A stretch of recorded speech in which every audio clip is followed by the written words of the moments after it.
আমাকে মারবেন না, আমি যা কিছু করেছি আপনার বাবার আদেশই করেছি। তোর কথা যদি মিথ্যা হয় তাহলে তোকে আমি খবর দেব। ভাবি, বাবা, বাবা, বাবা, আমি জানি তুমি এক বিদ্রোহী সন্তানের ভূমিকা নিয়ে আমার সামনে এসে দাঁড়িয়েছো। আমি যা ভাবি তাই করি। আমার ইচ্ছার বিরুদ্ধে যারা দেয়াল দিতে আসে অপঘাতেই তাদের মৃত্যু হয়। যেদিন জন্ম নিয়েছি সেদিন থেকে মৃত্যুর জন্য অপেক্ষা করে আছি। মৃত্যুর ভয় তুমি আমাকে দেখিও না। সেই জনতার নেতা হয়ে মাথার উপর আসন কেড়ে বসে আছো। তোমার চরিত্রের কুৎসিত দিক উন্মোচিত করে সেই জনতার পদতলেই তোমাকে দলিত করব। তুমি নীচ, তুমি ইতর। আর একটি কথা উচ্চারণ করলে বন্দুকের ট্রিগারে আমার আঙুলের চাপ এসে পড়বে। তোমার দেহটার স্নেহ তুমি কম পেয়েছো, কিন্তু নিষ্ঠুরতা কম পাবে না।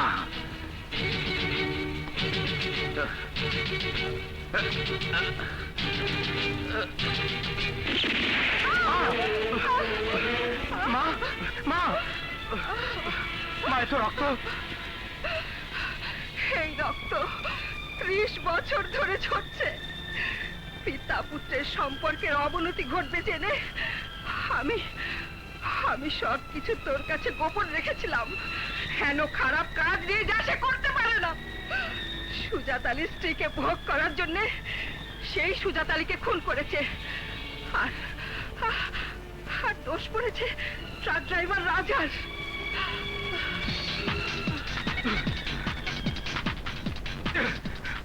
না না, তোমার বিচার আমি করব না। প্রকাশ্য আদালতে তোমার বিচার হবে।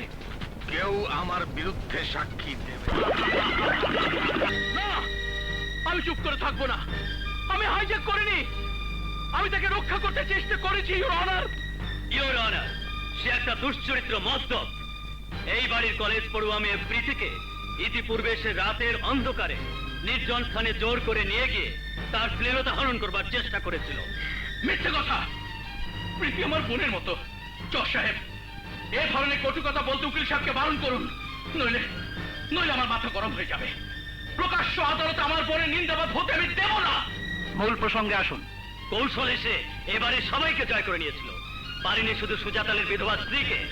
তার কুৎসিত নজর পড়েছিল এই সহজ সরল বিধবা মহিলাটির উপর। কিছুতেই যখন কিছু করা সম্ভব হচ্ছিল না, তখন এই বিকৃত মানসিকতার লোকটি তার চরিত্র হনন করবার উদ্দেশ্যে তাকে হাইজ্যাক করে নিয়ে যাবার চেষ্টা করেছিল। এই উকিল সাহেব, আপনার ঘরে কি মা বোন নেই? মহিলাদের চরিত্র কি বাজারে পণ্য যে যেখানে সেখানে বিক্রি করা যায়? এই মহিলা সতী সাধ্যী, তাকে কোনো কুৎসিত কাজে জড়াবেন না। ইওর অনার, আমি এই প্রসঙ্গে সুজাত আলীর বিধবা স্ত্রীর নিজের মুখের বয়ান শোনার আবেদন করছি। অনুমতি দেয়া গেল। বলুন, যাহা বলিব সত্য বলিব, যা বলিব সত্য বলিব, সত্য বই মিথ্যা বলিব না। সত্য বই মিথ্যা বলিব না। বলুন, কাঠগড়ায় দাঁড়ানো এই লোকটি আপনাকে হাইজ্যাক করে নিয়ে যাচ্ছিল কিনা?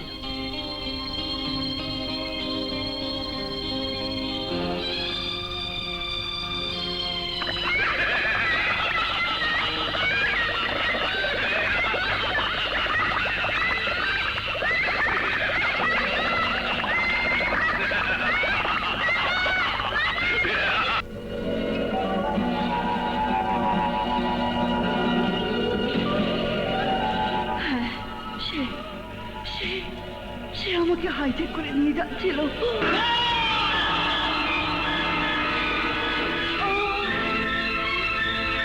ইওর অনার, এই মহিলা সেই বিভৎস দৃশ্যের কথা মনে করে বেহুশ হয়ে গেছে। এরপরে তার অপরাধের ব্যাপারে আর কোনো সন্দেহ থাকার কথা নয়। আমি তার শাস্তির আবেদন করছি। না,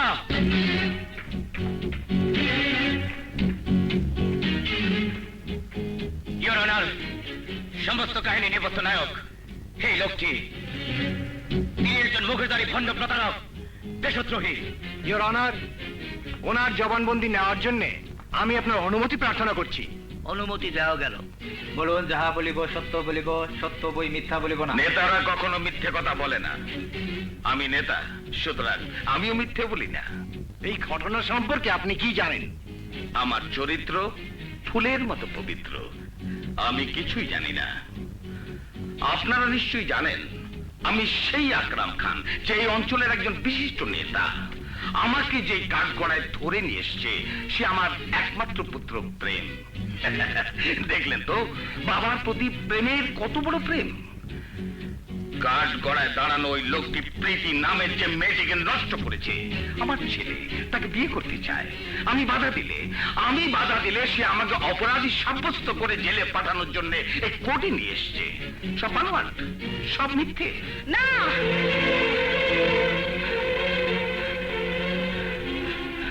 উকিল সাহেব, আপনি এই টেপ রেকর্ডারটা হুজুরের কাছে পেশ করুন। এতে তার নিজের মুখে স্বীকারোক্তি আছে।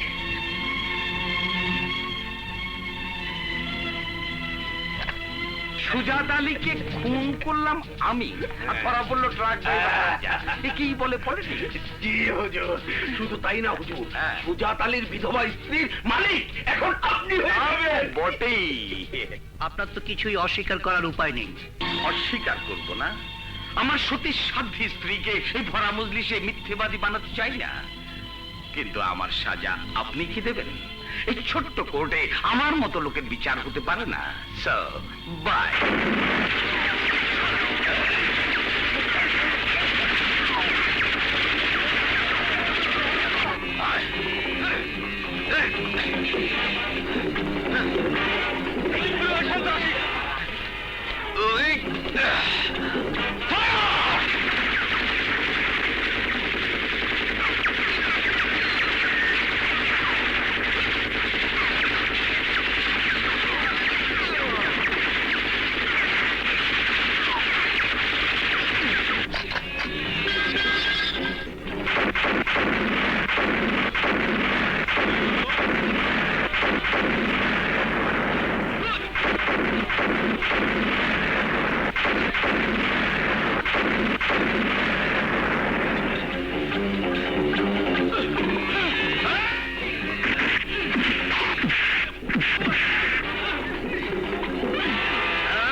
স্বামীকে হত্যা করে আমাকে বিধবা বানিয়েছিস।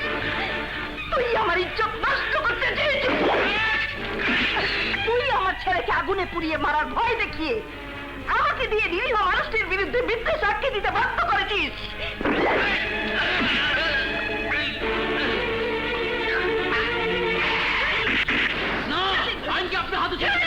আমি বলছি আজকে আপনার হাতে তুলে নেবেন না। আজ তোর সাথে আমার শেষ বোঝাপড়া।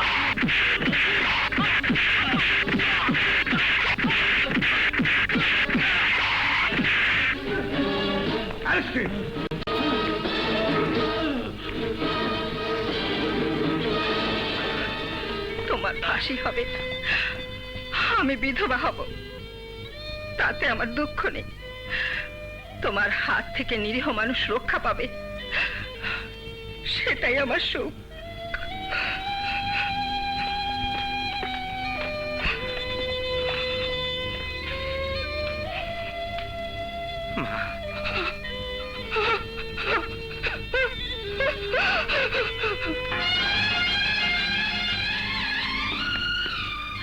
আমি নিরপরাধ।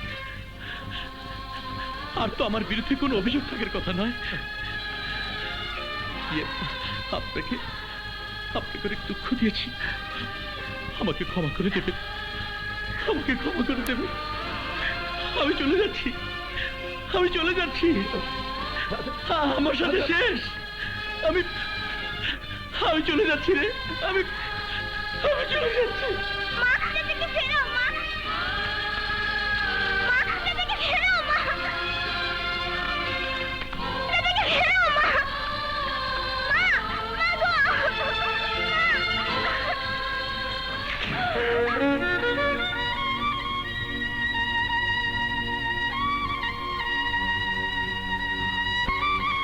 কোথায় যাচ্ছেন?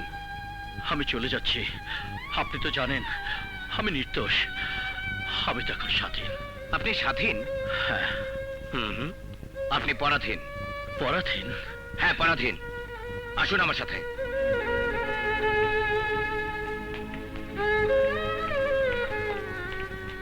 এই লোকটা আপনার মাঝে তার হারানো সন্তানকে ফিরে পেয়েছিল, তাকে তার সন্তান দিন। ওকে ওকে ওর বাবা দিন, ওকে ওকে ওর ভাই দিন, তাকে বেঁচে থাকার অবলম্বন দিন। এ আপনি কি করলেন? এখন আমি কি করব? এখন আমি কি করব? বলুন বলুন, এখন আমি কি করব? এখন আমি কি করব?